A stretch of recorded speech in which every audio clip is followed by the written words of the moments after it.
Okay, so here's the deal. Let me walk you through a couple of things about the way the LEQs worked and how the scoring system works. So as you hopefully recall, there are 5 possible scores based on the LEQ rubric that you can get. So it's criteria A, B, C, D, and E. I did not label them, but they're in order. So you've got 5 scores written there, A, B, C, D, E, across the top of your paper.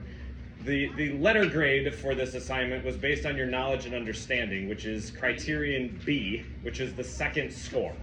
So if you're looking at the rubric chunk on the page, I just grabbed criterion B, stuck it on this page, and then at the bottom it tells you, so basically to get an A, you need to get a 4, a B is a 3, and then anything less than that is failure to meet the standard at this time.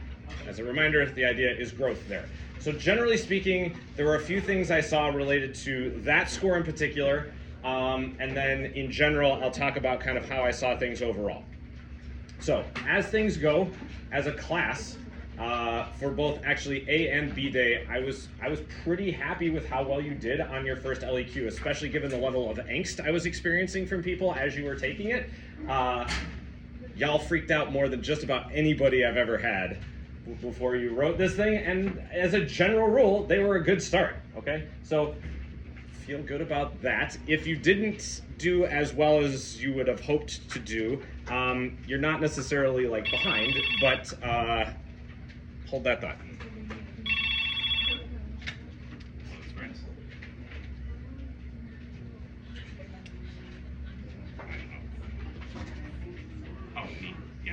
I will send her down as soon as we're done talking about this test that I just gave her. Okay,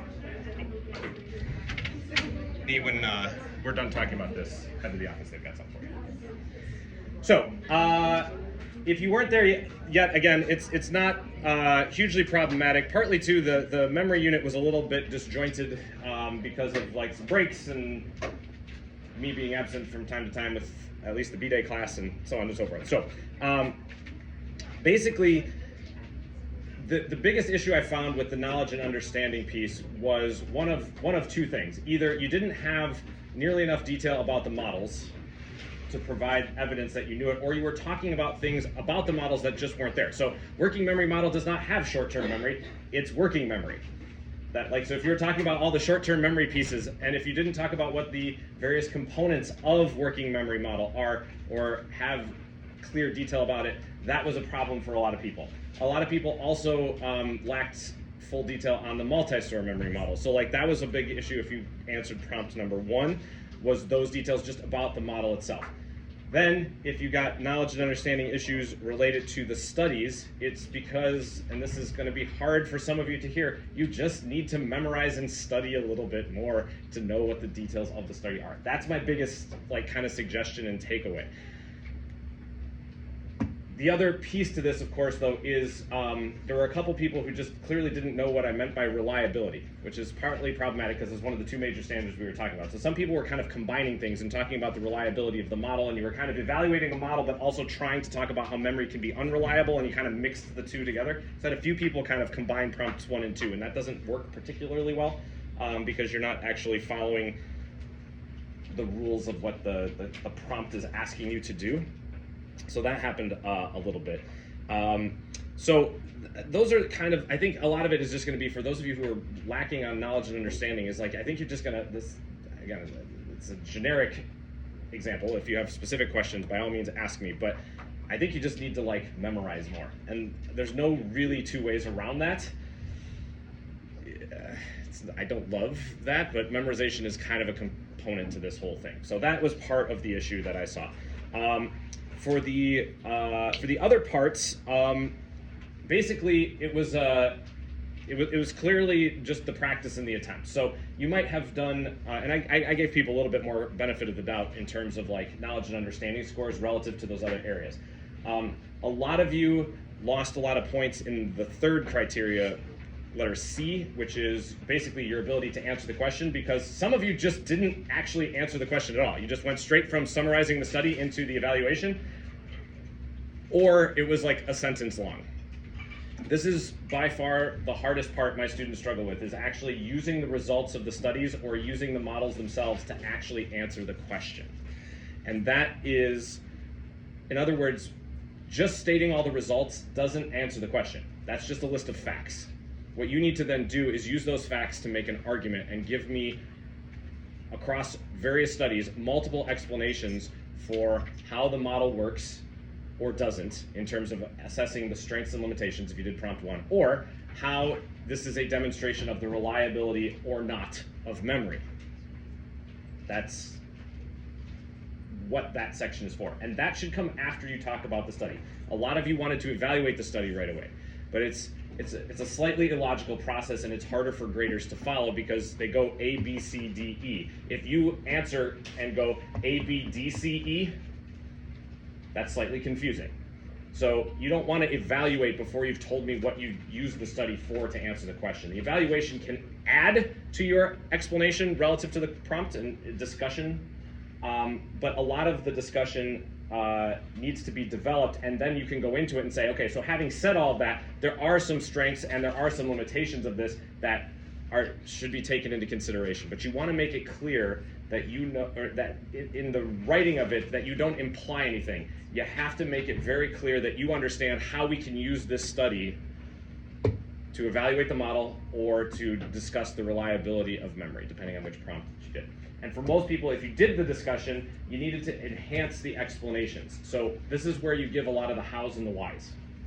So it's not enough to just say that reliability of memory is a factor here, and using different wording changed people's memories of the thing. You have to go into, like, what is it about why the wording and the nature of reconstructive memory would have changed people's memory of the thing?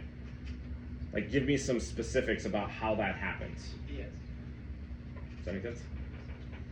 Then when you get into the evaluation, you have to do the same thing. So it's not enough to just correctly identify a strength and or limitation. I mean, you have to do 2 total. A lot of you did more than 2. You can back off that a little bit. You only have to do 2. So if you felt like you were running out of time toward the end, that's one place that you can save time. Having said that, you do need to add a little bit more detail for a lot of you. You need to make sure that you're explaining how or why something is a strength or a limitation. So if something lacks ecological validity, you need to say why it's low in ecological validity. Or if it's high in ecological validity, why is that the case? Another piece that I think is important to consider is sample size. A lot of you mentioned sample and generalization. Those are useful to a point, but you have to be very clear on why it matters, and it's considered kind of like the lowest hanging fruit.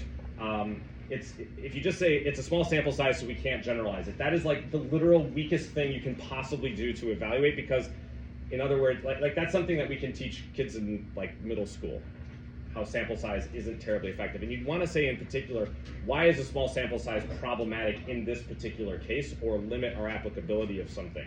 You know, some of you tried to get into that with the Ewell and Cutchell study, for example. If you did the second question, a lot of people talked about Ewell and Cutchell, and you said, you know, small sample size is a problem. Well, there were only 21 witnesses to begin with.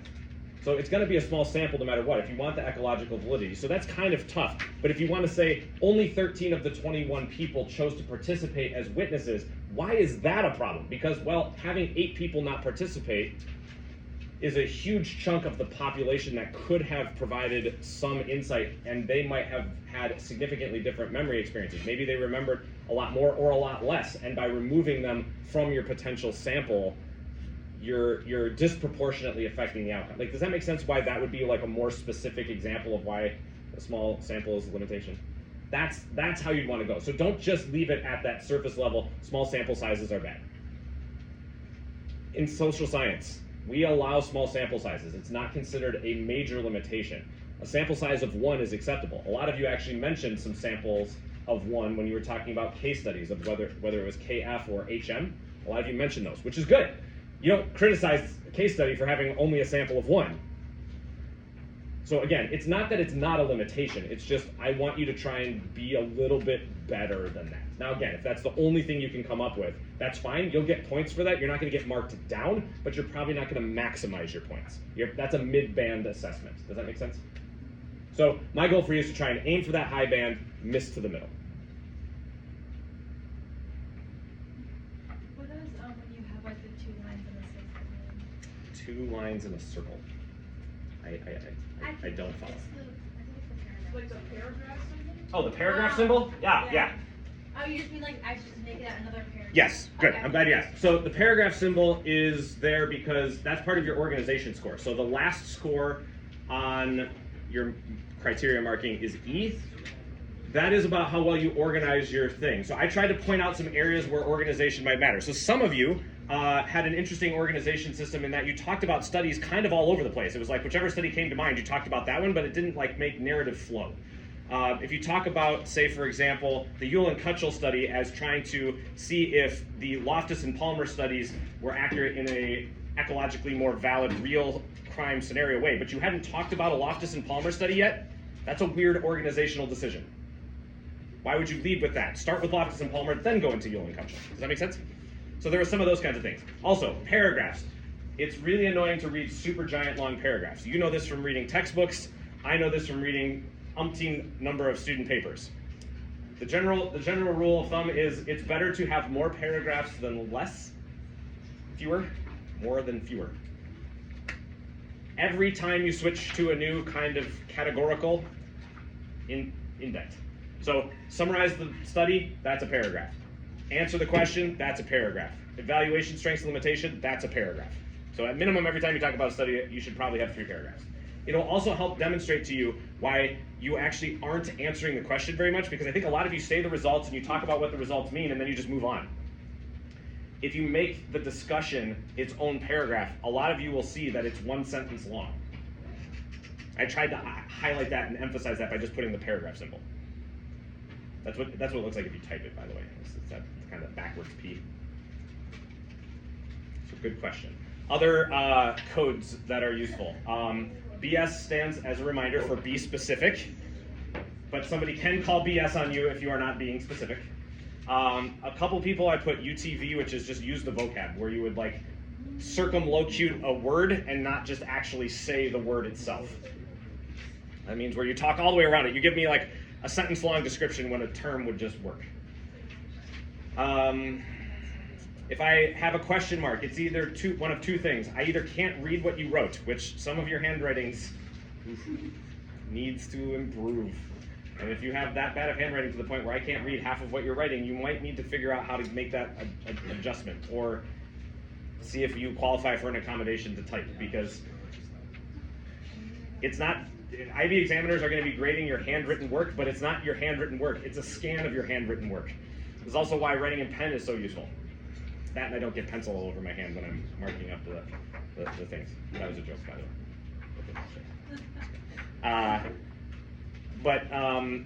The other thing might be just like, you need to like give me some detail about it. I might be asking kind of how or why. In particular, if you used question words. A lot of you love the phrase still, and I've said this before and I'm going to keep saying it. This shows how. What shows what how is the 3 questions I have. So a lot of times I just circled how and wrote a question mark next to it. Pronouns are bad. We want amateur nouns only. If you say they and it a lot, it's very hard to tell what they and it refer to, because you start interchanging them back and forth like crazy, and then it becomes lost what you're actually trying to say. Also, if you're going to use pronouns for researchers, you should know their gender. It sounds bad when you say Loftus did blah, blah, blah, blah, blah, and he went about this process in these kinds of ways. Loftus is female.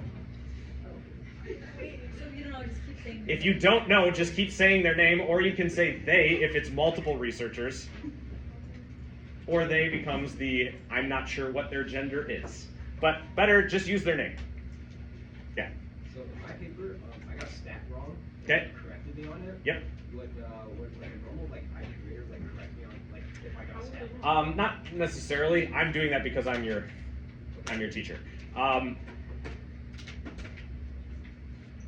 Like, some of these studies are so well known that they probably do know what the stats are. You're probably not gonna like, you're not gonna fail a thing because you get something slightly off. As long as you're in the neighborhood, that's cool. It's really, so knowing the stats helps. I mean, if you get them right, that's a high band thing. If you're close, you might end up in the mid band, which is our goal anyway. The goal is to hit the mid band, because if you hit the mid band, you're gonna pass. If you aren't hitting the mid bands, that's where you're going to put yourself in trouble of not getting the scores you need to get the passing score. Because overall, the goal for any of your IB courses is a 4. That's what you need to pass and get your IB diploma. So my A is set at a 4 because if you can get 4s, you will pass. Does that make sense? If you can exceed that, that's great. Now, on something like this where you knew the questions in advance, like to feel comfortable with your scores, I'd want you in the 12, 13, 14 range, points total, because that's slightly better than half the overall point value. But if you're in the 11 or 12 range right now, that could work. I don't want you to feel like you should stay there. I want you to try and improve from there. If you're not to the 11 or 12 range, that shows you need some improvement, because basically if you can grab 50% of all the available points in IV psychology, you'll get a 4. Maybe higher, depends on where the mark bands are set at any particular year, which we don't know. They set those year by year. But when you know the questions in advance, I hold you to a slightly higher standard. I want you to try and get that like 12, 13 range, just because that would put you in better shape on an IB exam where you're not necessarily exactly sure what questions are going to ask. Yeah. And then where do you suggest relating like your studies back to the question? So relating the studies back to the question should come after you've summarized the study. So you want to tell me what the aim, the procedure, and the results are. But as you start analyzing the results and telling me what the results mean, that's where you need to relate it to the question. So that's where, if it's question 1, you want to start saying, how does this study help us evaluate whichever model or models that you're doing? If you did question 2, how does this demonstrate reliability or unreliability of memory? And that's where you want to answer in a lot of detailed kinds of ways. So, and nuance is fine. So like, again, go to the Yule and Kutchell study. It was a popular study to use for understandable reasons. It's a real world example that has a lot of strengths to it. One of the things that you should mention there, though, is that as it looks like it may not fully support what Loftus and Palmer's research was showing, there were still 3 people, which is not a huge amount of results, but 3 out of those 13 people did have memory issues related to those false presuppositions, the asking the versus a questions. That's where you can discuss some of the nuance. Yeah, most people weren't affected in the real world, but consistently across a lot of these different kinds of studies, including a real world example, some people are potentially affected. That doesn't mean everybody is going to be susceptible to it, and it doesn't mean that it's the majority. A lot of people are talking about how unreliable memory is. Memory is pretty reliable, except when it's not. So you want to still emphasize the fact that much of the time you can rely on your memory, but there are certain factors that can influence it to where you might not be able to totally rely on it, and that's where the whole notion of reconstructive memory comes into play, why misinformation has an effect, why false presuppositions can be problems, and then ultimately where false memories can come from. Incidentally, another organizational thing for people who did question 2, which question 2 is more popular than question 1. I get it, because memorizing a model is really annoying. I have bad news for you. You still need to know it, but you know, that's the deal. IB psychology requirement. But another thing a lot of people did is they'd start by talking about false memories and then go down to like misinformation effects. If you're going to talk about like an organizational thing, false memories are in some ways the most unreliable memories, because it's not even based in reality. It's just completely, unequivocally not true. Whereas misinformation can come in and affect a true memory to where it gets modified a little bit, but some of it is still real. You know what I'm saying? So if you're going to start with saying memory is unreliable and you just start right off with false memory and then go to misinformation, that's an interesting organizational decision. So taking a few minutes at the start to kind of organize your thoughts, jot down some things. Some of you did that, and then this is something you're just going to also have to practice. So I didn't want you to feel particularly bad about however you did with everything, because this is your first go with all of that stuff. But the reason I gave you the grade for the knowledge and understanding piece, which is really basically that APR part. If you got the APRs consistently, that's what we've been doing with the short answer questions all the way along. It's the same basic grade as what those short answer questions were. The difference is you had to do it for multiple studies, which makes it a little harder. Any other questions in general? Okay, so from a retesting perspective, it's very hard to find an hour of time for you to retest. So we're not going to do that. What we're going to do is a slightly modified short answer question. It's going to be like it's going to be a mini LEQ or an overextended short answer question. I am going to give you the other question, whichever one you did before, We're going to do the other one for a retest because these are part of the same standards that you need to know. But if you want to do a retest, what you'll do is you'll basically answer the other question using one study that you will also evaluate. So normally in short answer questions, you don't evaluate the research studies because you're just trying to use the study to describe or explain. So basically what you're going to do is you're going to use one study to evaluate one model, if you did question 2, or you're going to use one study to discuss the reliability of memory. But I want you to add a strengths and limitations evaluation of that study. Does that make sense? So that's what you'll do if you want to retest this. And we need to try and do that sometime in the next 2 weeks. So next week or the week after. Questions? Okay. B-Day, if you have any questions, email me.